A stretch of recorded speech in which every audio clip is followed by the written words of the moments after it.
Hi, Assalamualaikum and very good day to everyone. Today we are going to discuss a topic that has been given by our lecturer for English Proficiency 1, which is about traveller. By the way, my name is Nurlelawati binti Wan Hassan. My metric number is 290432 and my partner is Hai, Assalamualaikum. Saya Siti Nurhasya binti Muhammad. My matrix number is 290462. Okay, Lela, where did you spend your free time during the last school holidays? It is with family or with friends? Oh yeah, Hasya. Coincidentally, I went to Pahang National Park with my friends during the last school holiday. Actually, we have been planning to go to the national park for a long time but have no free time. Could you tell me about your experience visiting the place? Have you ever heard anything related to national parks? I have heard about Pahang National Parks through contacts and also internet source, but I have no more experience in getting to that place. That's why I want you to share with me about that place. Who knows, someday I will have the chance to go there. The little I know about the national park, which is Malaysia's largest national park, where around 130 million years old. It's a prehistoric rainforest full of mountains, rapid flowing rivers, and plenty of wildlife. Yes, it's true, Hasya. Taman Negara is also one of the world's oldest tropical rainforests. If you are lucky, you might get to spot elusive predators including tigers, leopards, and some bears. Elephants, rhinoceros, Malaysian tapirs, and macaws are found within the area too. Although this mysterious rainforest is a favorite for hikers, there are plenty of other things to do in Taman Negara too. So, what is the best thing to do at Taman Negara Pahang? There are some interesting places that I can share with you while I was there. Number one is Canopy Walkway. Walking along the Canopy Walkway without a doubt is one of the best things to do in Taman Negara. It is one of the longest canopy walkways in the world and offers superb views of the surrounding rainforest. Not only but if you are lucky, you might get to spot wildlife from the treetops. Originally constructed for research purpose, this awesome attraction is now one of the top experiences in the park. The walkway is suspended 14 meters above the ground and 530 meters long, which is pretty impressive. Just make sure you take your time as you walk through the treetop to appreciate the views. Situated just a 30 minutes hike from the entrance, it's also very easy to reach. It's such wonderful and interesting, but I'm scared of heights. Does the canopy walkway available every day? Yes, you are right. The walkway is open between 10 a.m. until 4 p.m. daily. However, just keep in mind that it will be closed on rainy days. It's also one of the cheapest attractions in the park, so do not miss out on this place. Besides, we also had an opportunity to climb Bukit Teresik. Walking up Bukit Teresik is undoubtedly one of the best things to do in Taman Negara. Located just 1.7 km from the park headquarters, this hill offers one of the most spectacular views of the park.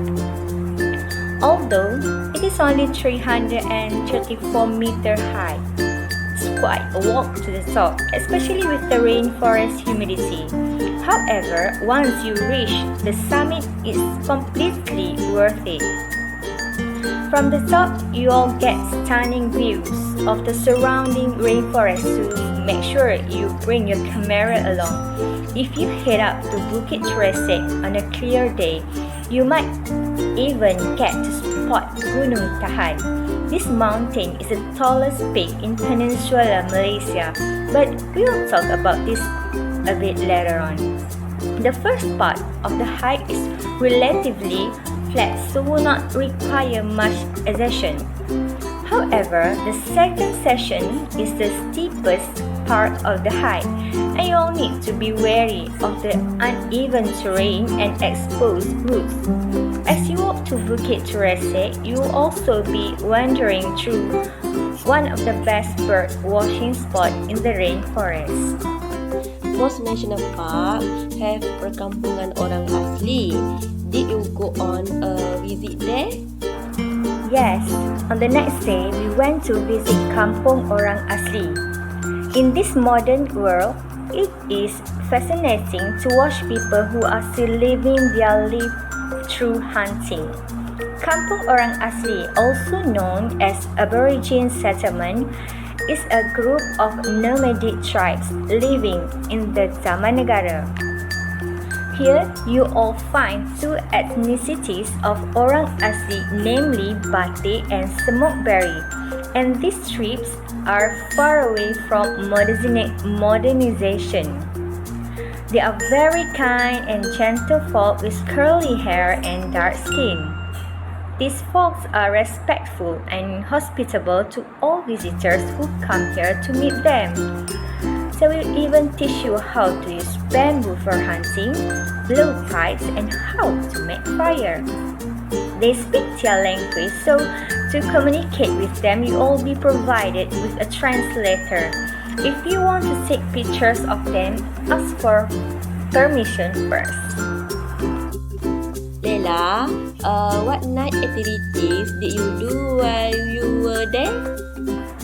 Of all activities available, the first night outdoor activity we chose to do there were night walking safaris.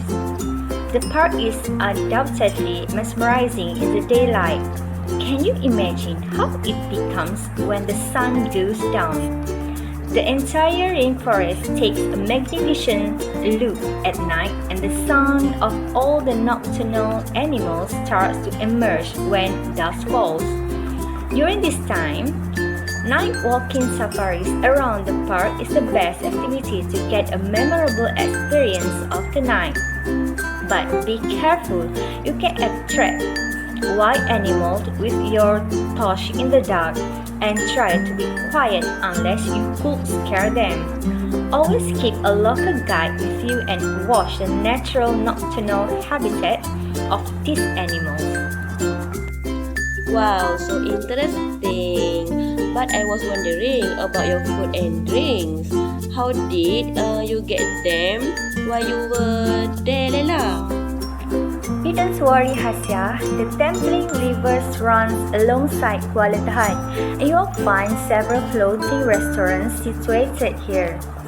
Some of the most popular options include Taman Negara Floating Restaurant, Kuala View Restaurant, and Family Restaurant.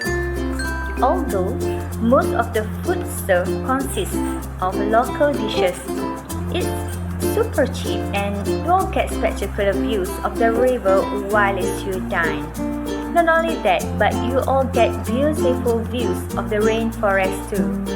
If you are lucky, you might even get to spot hornbills flying above or hear the sounds of taverns from across the river. Honestly, it's a beautiful experience that we all never forget. Even if you are only spending one night in Kuala Tahan, this is an experience you don't want to miss. And the last is to shoot the rapids from Kuala Tahan. If you are an adrenaline seeker, then we recommend shooting the rapids from Kuala Tahan. is one of the best activities in Taman Negara and is not one you want to miss. Trust me. You'll get fantastic views of the national park from the river, and you might even get to spot some wildlife along the way. Not only that, but many of the tours take you to the 7 sets of rapids where you are in for a real adventure. Just make sure you wear clothes that you don't mind getting soaked and have a waterproof bag for all your belongings. However, getting splashed by the river is a great way to cool down on hot and humid day in the rainforest. If you are planning to go rapid shooting in Taman Negara, then there are a variety of tour operators that offer this experience. This includes Hand Travel, Mutiara Taman Negara, and Asia Camp, so shop around to compare the best deals. Can you recommend a suitable place for me to stay if I intend to go there someday? Yes, of course. Kuala Tahan has lots of staycation in different range to match your taste and budget. So whether you are looking for luxury, budget-friendly or cheap accommodation, you will get it all here. Despite having many dwellings, you ought to pre-book your staycation before you head over the rainforest to avoid disappointment. Taman Negara always has thousands of visitors and it could be tough for you to find a shed for the night if you do not book in advance. The following accommodations are listed according to the budget range. For luxuries lovers, the only high-quality resort in Taman Negara is Mutiara Taman Negara. How expensive? Expensive is the best place to stay in this national park. When is the best time to visit? Taman Negara is a magnificent rainforest and in different seasons it looks different. You can visit the park anytime as it's open for the public to visit 365 days a year. But the most suitable time is spring when nature takes an entirely new shape and look. At the same time, in the spring month, which is between March to April, the park remains significantly less crowded. Your experience is quite interesting and wonderful, Lela. Hoping that one day I will go there too.